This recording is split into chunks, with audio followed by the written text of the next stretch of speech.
Welcome to this episode of B2B Marketers on a Mission, and I'm your host, Christian Klepp. Today, I'll be talking to Wes Bush.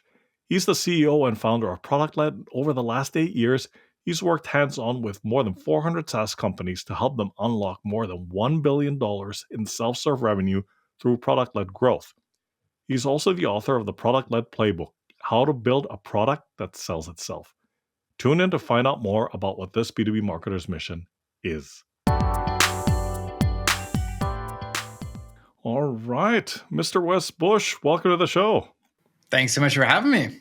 Every now and then I do get Canadians on the show, and it's always a pleasure, to have a chat about B2B marketing with folks in my neck of the woods. And, I say neck of the woods very loosely because, Canada, short of stating the obvious, is a pretty big country. Totally.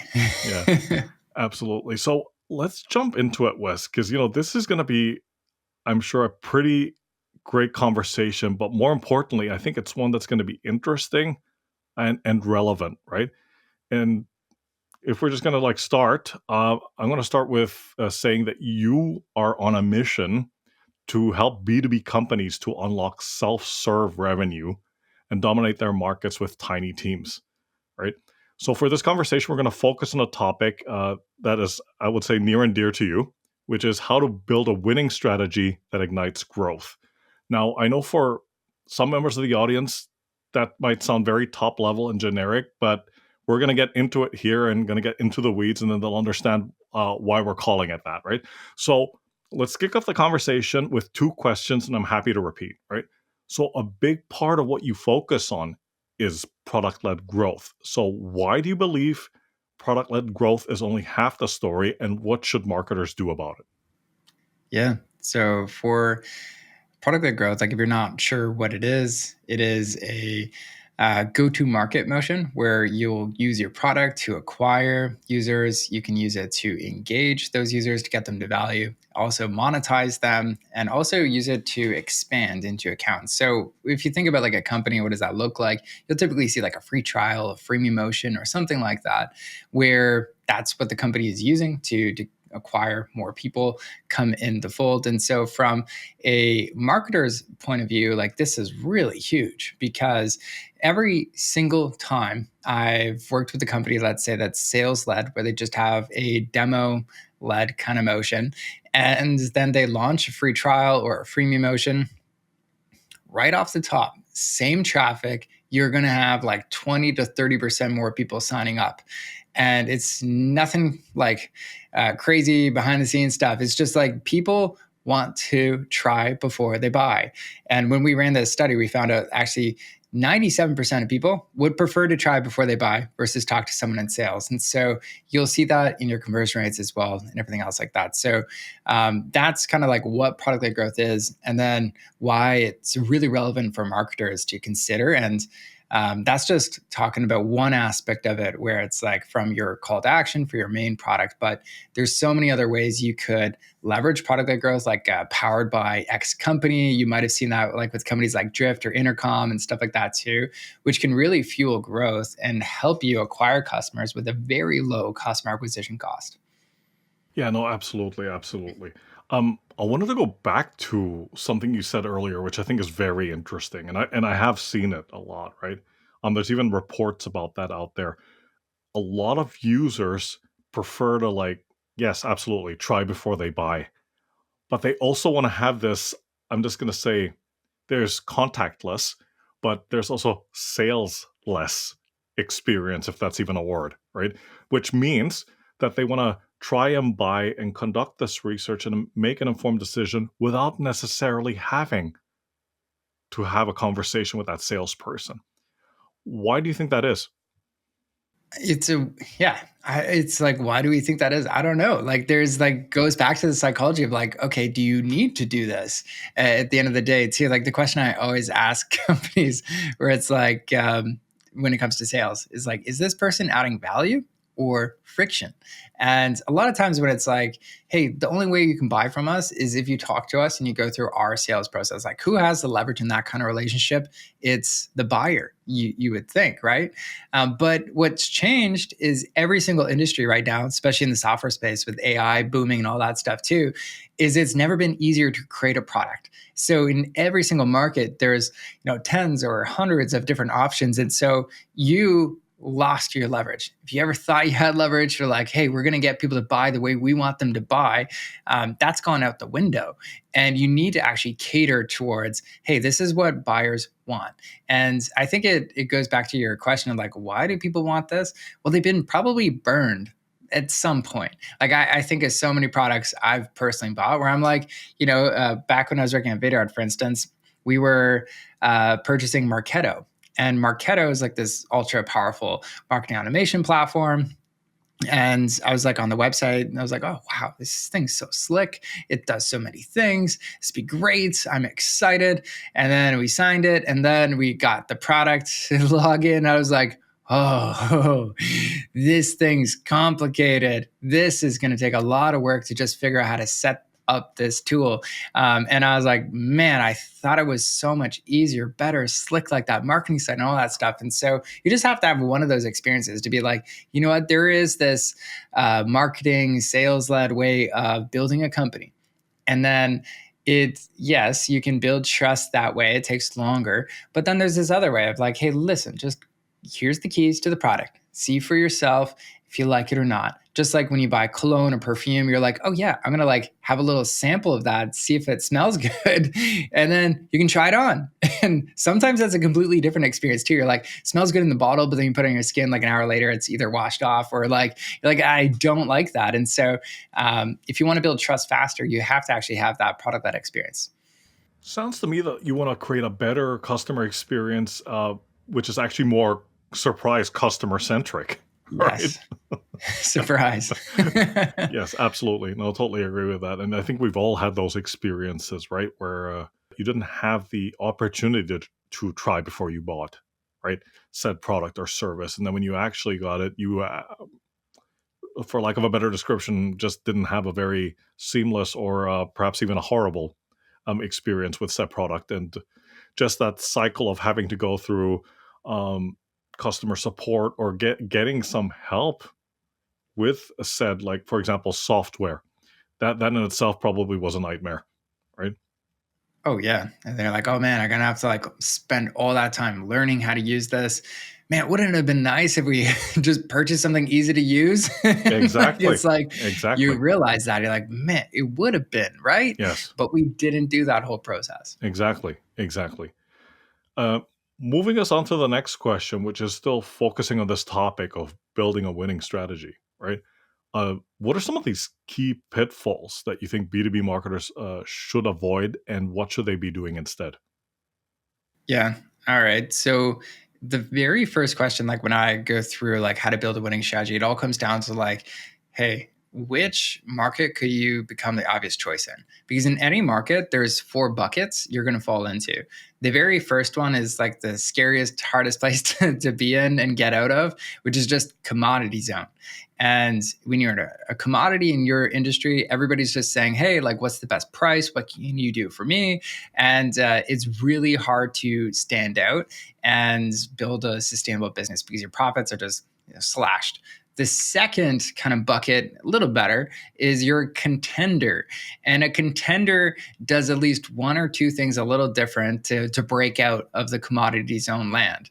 And so that might be a unique feature, it might be a unique approach, a way of doing something. And that is just enough to get them out of that commodity zone so they can charge a little bit more, make a little bit more profit. But you know what? There's this next group, which is above them, that looks at what contenders are doing and likes to copy them. And these are the companies that are on the cusp of their market. So there's like 3 to 5 companies usually in any market that's established. And the companies on the cusp, they are, in aggregate, usually taking about like 25% of the market share. And they are really competitive with each other. But they have built this scale. They built a great go-to-market motion. So they have usually like a contender, they do one, maybe two things different, but they also have that go-to-market motion. And then there's only usually one company like the Canva of the industry, the Zoom of the industry, the Slack of the industry that becomes like, this is the obvious choice. And so the like core tenet of building winning strategy is, where can you become the obvious choice? And in order to answer that, you need to say like, hey, we are the obvious choice for, this market or this subset of the market who's looking to do Y or this specific thing. And I literally just went through this with some other SaaS founders today. And it's fascinating because it's like, let's not think like big vision here. Let's think like the next year. Where can you win? where realistically can you become the obvious choice in? And even just that exercise alone, it's really simple, but it grounds you in the reality that in order to stand out, you need to be crystal clear on where you're going to win and make sure that actually aligns with what are your product's core capabilities, who actually cares about that stuff too. Absolutely, absolutely. I'd like to jam on that a little bit further, if you don't mind, Wes. Like Yeah. this whole approach of like becoming the obvious choice in your market, and I know for probably people outside of Canada, they might not know this brand, but there is a brand in Canada called No Name, right? Or it's basically like no brand name, right? And you can find those in like no frills and whatnot. So it's like No Name baking soda, No Name cooking Yeah. oil, right? And if I understood you correctly, you don't want to fall into that category, right? So you want to you want people to like recognize your name, right? You want your name to be synonymous with good quality, good experience, and so forth. But here comes the question, because you said become the obvious choice, right, in your specific vertical or segment rather. So how do you go about doing that? And I know you named some of the steps already, but how do you get SaaS companies to identify that segment where they can become the obvious choice? The very first kind of piece of that is the second question, which is like, well, now, where do you play best? And this is really hard to do, especially if you're a product market fit stage, like trying to identify like who is our best users and stuff. What I always say at that stage is like, hey, try out a lot of customers just as much as they're trying to try out you. See which use cases resonate best, see what kinds of customers you work best, you get the most energy with. Because there's something like an unwritten rule of building a company, which is like founder market fit. And I actually believe like that's a lot like more important than product market fit, which is like, do you actually like these people? Like, for instance, for me, it's like I love working with SaaS founders. It gives me energy. It's fun. I can do this for the long term. Now, product market fit is like just trying to understand who resonates best with your company and the products you do. So the next step where to play is like get really clear on your ideal customer. Now, everybody says that. Not everybody has like a way of whittling it down. Now, there's three factors I really look at to see like, is this an ideal customer or not? And the first one is motivation. So are they like insanely motivated to solve this problem, whatever your product solves? That should be very high. The second thing is ability. Do they have the ability to actually see success in this product, to get it set up? If it's like the No Name buying chips, it's like, okay, most people have that ability to eat chips. So we're going to just put that for everybody. But for One would software, assume. One would assume they have one the would ability. assume, yeah, opening up some of those bags is tricky, huh? Yep, yep, yep, yep. You need scissors. Right? Yeah. Sorry, go on. Yeah. Yes, and where some certain softwares, like it's hard to figure it out. And so if you give like a marketer this like technical web development app where you can create your own website, it's like, is the developer going to be more successful or the marketer? And it's like the marketer might be the big visionary, the creative here, but the developer actually would see better success setting it up at least. So ability is the second thing. The third thing is triggers. So does this person get triggered, whether it's internally or externally, to solve this particular problem? Now, if you have like zero triggers, but you're like motivated and ability, it's like, when they find out about you, eventually they're going to be like, oh my God, I got to like get this right now. But you want ideal users and customers where it's like, this is pretty frequent. Like, hey, your customer acquisition costs are high. And they keep hearing this from their boss, the rest of their head of marketing, all that stuff. And they have that consistent awareness of this. And so they want to solve this problem. So those three things help you kind of whittle down who are your ideal customers and where you should play best. Fantastic, fantastic. So motivated or motivation rather, ability and Yep. trigger or triggers. There might be more than one, right? Oh, yeah, Yeah. definitely. There should be more than one for your ideal ones. Yes, yes, yes. All right. I'm going to move us on to a question where I'm going to say it's one of those where you just have to unpack everything. So just imagine you're traveling in a bag and you're coming back from a trip and you've got to unpack everything, right? Sure. So here we go. In your book, you talk about this approach that you use, and it's called the product-led system, right? So how does this approach help scale product-led businesses and help them become the dominant choice in their market? Yeah. So there's a lot to unpack here. Definitely. I got my bag, my suitcase is loaded. How long do we have? Off you go, off you go. As succinct as you can, but I know there's quite a bit to talk about here. Yeah. Totally. All right. So when working with over 400 plus SaaS companies, what we distilled is there's these 9 core components that if you want to build a product-led company, you have to dial these in. And what I learned after building the product-led system is there's actually a strategic order of how you could go about building and scaling your product-led business. And so, especially if you're a marketer listening to this is going to be really, really helpful for you to even get in alignment with your founder and the rest of your leadership team to go through this. Because if they just come to you and be like, hey, we want to be product-led and get started on that landing page, you'd be like, well, I had this great podcast. Have a listen to this part and get started. So the very first kind of phase of the product-led system is all about building a foundation that is unshakable when it comes to building your product-led business. Now, the first piece we did touch on a little bit, which is your strategy. So what does that look like? And the reason that's first for building a product-led business is because at the end of the day, like if your product-led growth strategy isn't connected to like how is your company going to win, it usually doesn't get much legs or resources or support, or you don't really build the right capabilities on your team to support it really well. Because what happens if you don't do this is a lot of times companies will get started with PLG and then it doesn't work. And then it's like, hey, wait a minute, like this isn't functioning really well for us because we don't have the right capabilities. And so that's one thing we got to think about quite a bit. Now, the second piece of this, once you get your strategy built out, is you have to understand who is your ideal user. And this is not to be confused with your ideal buyer. Your ideal, like the difference between the two is the buyer is the one actually purchasing that, the decision maker, whereas your ideal user is the person who's actually using your product. And so you need to understand exactly who that is. Go through those same 3 things we talked about, like motivation, ability, triggers. And more importantly, you also got to understand what is ultimate success for this person. Like, what's their end game? What does that look like? And we break it down into like these 5 main stages, what that goes through, like for your user journey. And you got to understand that very well.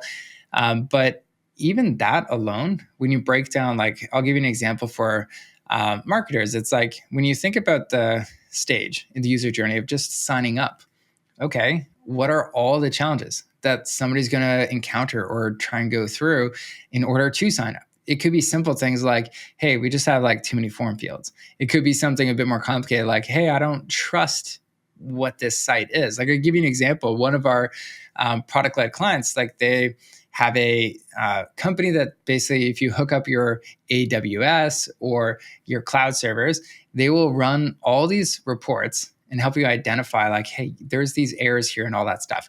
Now, the biggest objection that the founder didn't know that was there was that if I give you access to that, like you have the keys to our entire app, everything. If like something goes wonky here, like our app could get shut down, all these like scary things. So trust was huge. Now, how do we build that? Well, we got to understand first off, what is that challenge? And then we can come up with some solutions of what that looks like. And so when you know your user that well, you can be like this Jedi of like, oh, I know you're struggling with that. Like, here's the solution ahead of time. And then you actually confront a lot of those objections. And so that's the second component. Got to understand your user better than anyone else in your market. Once you do that, then you can finally move on to the third step, which is, what is your free model? What does that look like? The best product-led companies, they all have a free motion that they lead with, and it's something you can try before you buy. But the biggest challenge here is most companies are not intentional with it. They just give away something random, or they slap on a 14-day free trial. And it's like, hey, we're product-led. Yet it doesn't solve a meaningful problem. It doesn't lead to a transformation where it's like, hey, I went from, Wes 1.0 to Wes 2.0. Like when I think about ChatGPT and I started using it, there is a notable difference in productivity because I can just brainstorm ideas faster. Even writing the book was actually a lot faster, brainstorming so many different ideas. Even for the product-led system, it was called the product-led method before that. Then I found out it's a system. I was like, oh, okay. So like a lot of these different things that just come out of it. Thank you, ChatGPT. Yeah. Sponsored by ChatGPT. Yeah. And so, yeah, that's the third step, is just understand like what do you give away for free, because you best free motions all have that transformation in common. And so those first three components are all about that foundation that you must have.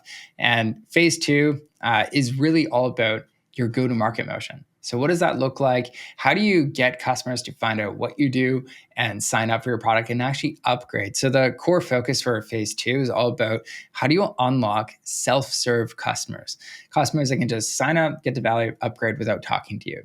And in order to do that, there's three things you got to have. First one is you got to have an irresistible offer. That is something that is hugely compelling for them. You speak to them, since you know your ideal user very well. You're calling them out. Like for us, it's like 4 SaaS founders. Hello. They're like, oh, it's me. And you actually speak to them. And that's really compelling. And based on your strategy, you're also pulling in that strategy into your offer. One of our clients, Promotix, for instance, they're going up against Eventbrite. And their strategy to win against Eventbrite is literally 2 things. It's like, we're cheaper, 20 to 40% cheaper. And then the second piece is we actually give you really good marketing tools to sell more tickets. That's it. That was like their strategy. They just mentioned that on their homepage, and they saw 40% more signups with the exact same traffic. So when you do this right and you have a good strategy, your offer should be a lot more compelling. Not to mention, you can also put in that new free offer that you have from the model component, which makes it compelling. So once you get that, you'll have more signups from the ideal users, not just more signups in general. That's the important distinction. And when you have those motivated people signing up, then you can move on to the next component, which is the fifth one, and that's onboarding. And that is really where you go through, how do we get people to value as soon as possible? And I always say, like, the first 7 minutes is insanely important, because there's a little pandemic in product-led companies, which is 40 to 60% of people will just not come back after that first time. And so you really have to guide people to the value as soon as possible. Now, because you're smart, because you've gone through the user component, you know exactly, okay, what is the end game for these people? What does that success look like? And you broke it down into every single stage. You should know, like, what is the first strike? What is something where if we get people to this moment, they're like, aha, yes, I like this product. And then it's really about, in order to do onboarding well, it's creating the fastest path to get to that specific point. And when you do that and you get people to value, what I believe, as far as product-led companies go, is we've done our job. That is a great product-led motion. We've served before we've sold people. We've given them value. But in order for this model to work, we got to actually have pricing and people upgrading. But this is the kind of sixth step, which is we've got to go through how to make that easy so it can be a self-serve experience. So somebody could look at our pricing page in 5 seconds and understand, like, hey, this is the right plan for me. And there's a lot we could dig into here, but the main thing I'll kind of give a shout out on is you need to identify, like, what are your value metrics? Like, if you look at email marketing platforms or sometimes even CRMs, it's, per contact. And if you have 10,000 contacts, here's the price. If you have 500,000 contacts, it's a bit more. And so you can understand that relationship pretty quick. And that's important for your product-led company. So you can start somebody off on, let's say, a $50 per month plan and grow it to something like $5,000 per month. But that only happens if you have really dialed in value metrics and understand the pricing side of things. So that's the first 6 components, first 2 phases. Anything you wanted me to dive in on or go on? I mean, this is really dynamite stuff so far, and I'm gonna do a recap once you get to number 9. But Sure.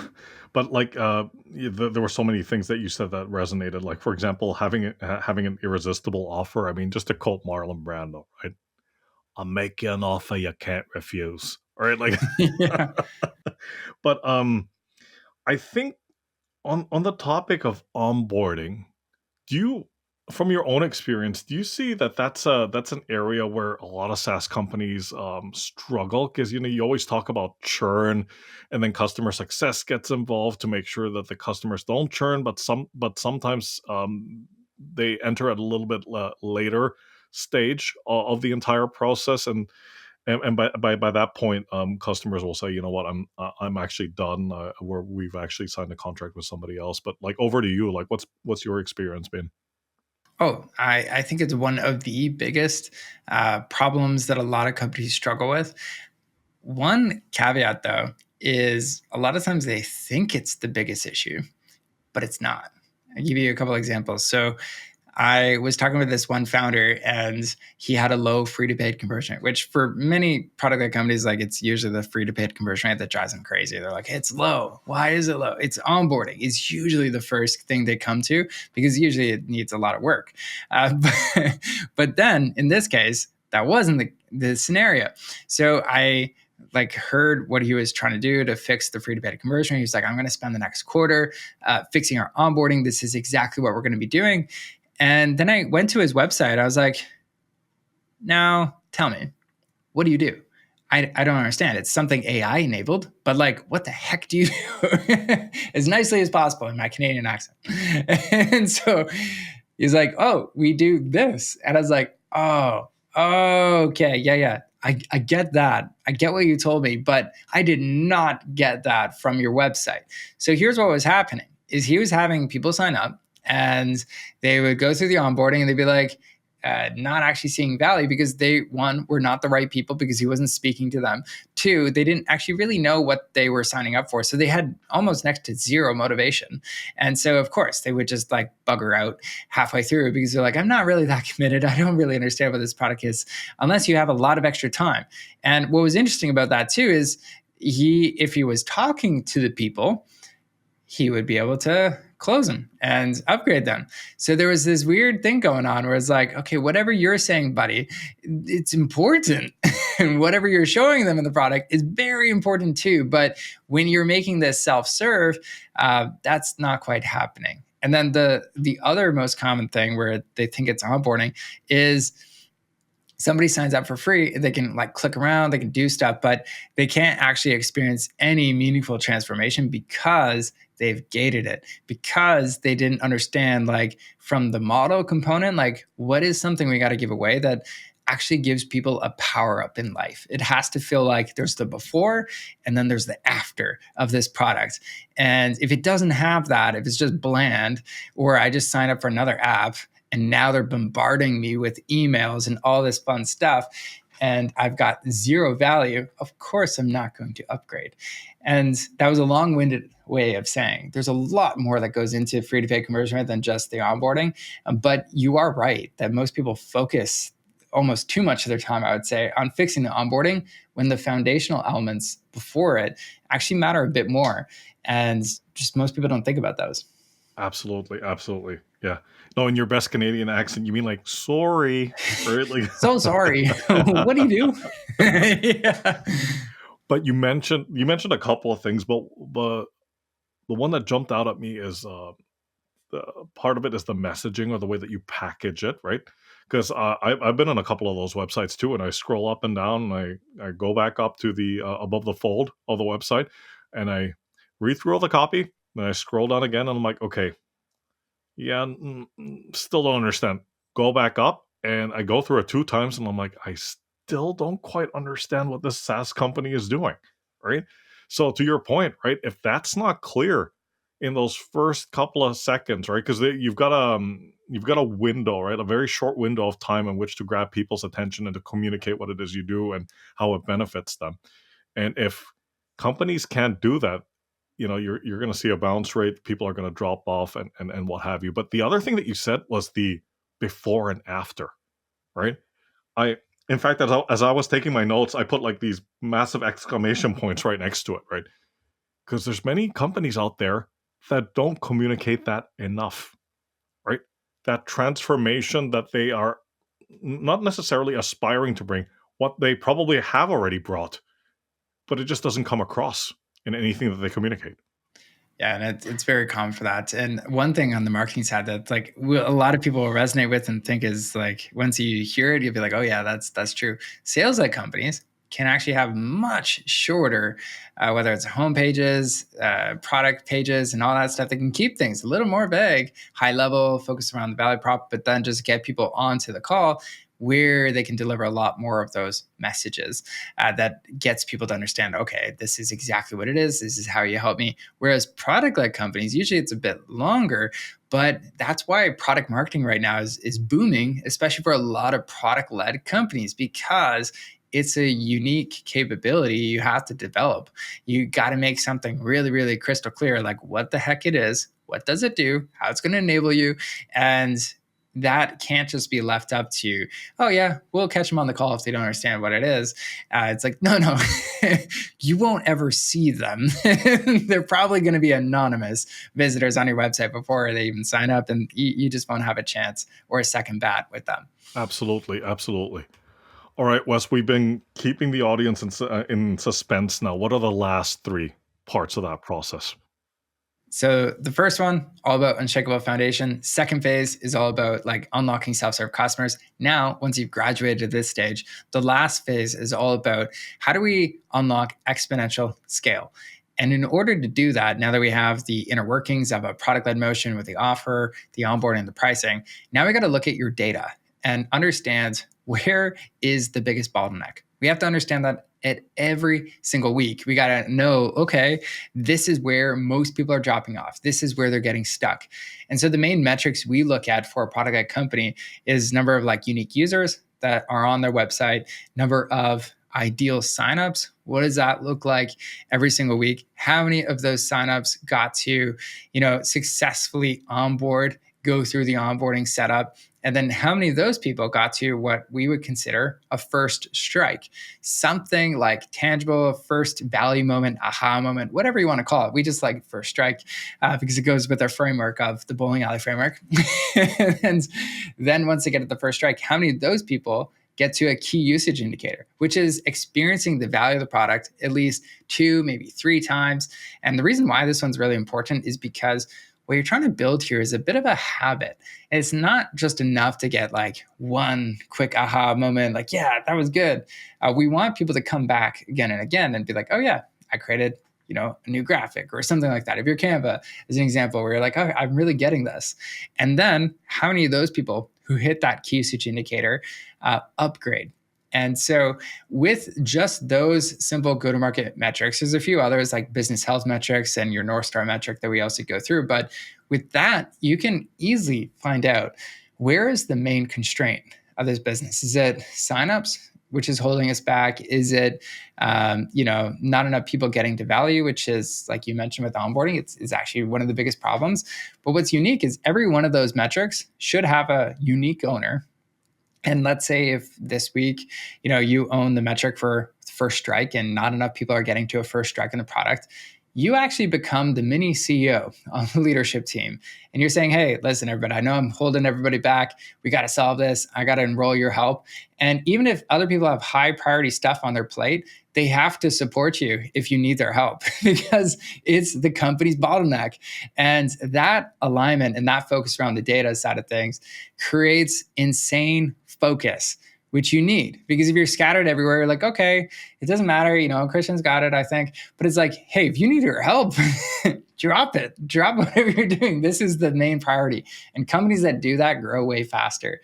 But it's not enough to just have the understanding of like, hey, this is a big bottleneck. The next component, this eighth one, is all about your growth process. So how do you understand, like, okay, if let's say first strike is the biggest bottleneck, how do we understand, like, hey, we should do this experiment versus that experiment, or we should do that or this? And you got to have an experimentation framework to actually understand, hey, what do you prioritize? What does that look like? And that cadence and rigor really helps build discipline. So you're not just like, oh, the CEO said this idea. I think, yeah, I don't want to get fired. Let's do it. And meanwhile, you know it's a shitty idea. So it's like okay, let's not do that. But at least you can go to them and be like, is this high impact? Is this low impact? Oh, it's low impact. Okay, so maybe we don't do that. And you actually have a process for that. Now, the last component is all about team. Now, the reason this one's last for a product-led company is just by fact that most of the issues that would have arisen with the data and the growth process, you would be able to find a solution with your product, because your product should eventually become, in a product-led company, your best marketer, your best salesperson, your best customer success rep, all those things in one. And it's only when you hit certain problems, like I'll give you an example where it's like, okay, we, for the last month, have been struggling to get enough signups. We've tried all these experiments, but we've actually shown a lot of promise with, let's say, LinkedIn ads, believe it or not, and it works. Now we want to scale that up. It's like, okay, let's look at maybe it's a LinkedIn ad specialist, contractor, somebody on the team full time.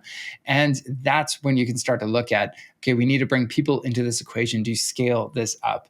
And that allows you to keep a lean team and highly profitable business at the end of the day. Whew. That was a handful, but thank you for distilling it down to these 9 points. I unpacked the bag. You sure did, my friend. I think those are probably 5 suitcases instead of 1. Yeah. But let me just quickly recap this for the benefit of the audience, right? So number 1 is building an unshakable foundation. Second one is, who is your ideal user, and don't confuse that with the buyer, right? The third one is, what is your free model? And also designing something that solves a meaningful problem, right? Then you get to the GTM motion, or go-to-market motion. Sorry for the abbreviations, folks. Having an irresistible offer was number 4. Number 5, which we spoke about at length, onboarding. Number 6 is pricing, having the right plan. There's also clearly some value metrics involved there. And then that last stage, which is unlocking exponential scale, is looking at the data, identifying the biggest bottlenecks and solving them. Number 8 is the growth process and having an experimentation framework in place. And number 9, the grand finale, team. Great summary. You got him. All right, fantastic. Now here comes the next question for you, Wes. So we've gone through these 9 points, or these 9 core components in the product-led approach. And so for the sake of providing the audience with actionable tips, if there's somebody out there like a product marketer or somebody in SaaS that's in a marketing role that's listening to this and doesn't have 12 months to deliver on results, right? And needs to act upon this right away, what are like 3 to 5 things that these folks can do right now to build a winning strategy? Yeah. So the first thing I would recommend for you to go through is just analyze, like, where are you at today on each of these 9 components. So we actually built a free product-led assessment. Not trying to pitch it here, it's just super helpful when it comes down to, like, okay, what are those specific questions? So each of the 9 components, we have like a question you can rank yourself from 1 to 10 on. And, like, for instance, your ideal user, like, okay, on a scale of 1 to 10, do you know your ideal user better than anyone else in your market? And I was like, if it's 10 out of 10, it's like, fantastic. You shouldn't need to focus there that much. But we all know, most people would be like, maybe 7, 6, 4, who knows? And based on the order of them. So if your strategy, your user, your model is low, you have to start there. And although you might want to be like, oh yeah, our onboarding, let's focus there, everything builds off of each other. Those 9 components have an order. And so if your earlier components are really weak, the rest of your product-led strategy is weak. And there's no amount of like, okay, let's just add more people to the equation that's going to help. I always say, like, nail the process before you scale it. And that should be true. That's why it's the last kind of lever you pull in your business. And so, yeah, for many companies we work with, it's usually like tightening up your strategy. And then it's getting a little bit more clear on who's your ideal user, so you're not spreading yourself too thin. And then it's sometimes like the model might be okay. We don't always have to like come in guns blazing, like, let's switch it because you're working with product-led. Sometimes it's just like, okay, it's good enough. It's not perfect, but it's like 7 out of 10. So let's move on to the higher leverage things that are going to actually show that, hey, we made an impact here, which a lot of times that's your offer, or your onboarding, or your pricing, because those go-to-market levers, when you go through and implement and improve them, that's where you see the revenue at the end of the day. And then the data and process side of things, in the product playbook, I outline some meetings that you should install. So like on a weekly basis or a monthly basis, quarterly basis, how do you structure meetings so that you create the rhythm in your company to review some of these things? So it's not static. Like, yeah, we updated our offer last September, I think. It's like, no, let's review that more frequently and see what we can do to improve that. Dynamite stuff, man. Dynamite stuff. And absolutely, on the topic of data and processes and having those regular meetings. I think those regular meetings, if you have a fixed agenda and you have fixed goals and objectives, it helps keep everybody accountable. It's not something that just fades into the ether, right? Totally. Because people are going to be like, okay, where are we at? What do we need to do? What issues are we facing? What do we need to tackle? Where do we need the validation, the approval? Where do we need support? What are we going to do next? What are the next steps? Wrap up the meeting with next steps, right? Instead of just like, all right, well, thanks everyone. Like, Totally. And if anybody wants like those templates too for like how to run those meetings, I know we talked a bit about this on our last chat too, but everybody who's listening gets the free ProductLed playbook. If you want the audiobook for that, that's my gift to you. So you can just go grab it at productledgift.com. And then that has the templates as well that you'll need to actually run those meetings. fantastic, man. Fantastic. Christmas came early. Thank you, It sir. did. Very, very generous. Very generous. All right, Wes. 2 more questions and I'm going to let you go. Right. So here comes the bonus question. I've been thinking hard about this one for a bit, but let's just say that after this interview, right, the interview wraps up and then suddenly you get a call and it's one of these tech billionaires that you follow or that you admire. I'm not going to name names, just take your pick. Right. And he says, Wes, you know what? I read your book. Great stuff. I'm going to fund your next SaaS project, whatever you want to do. All right. So here comes the question. If that ever happened to you, what kind of SaaS would you build and why? It's an interesting question because there's like, the highest, hottest kind of ideas you could think of with the biggest market potential. Yes. And then there's the stuff that I know. Yes. That would be a great product. Yes, and this is the reason why I'm asking the question.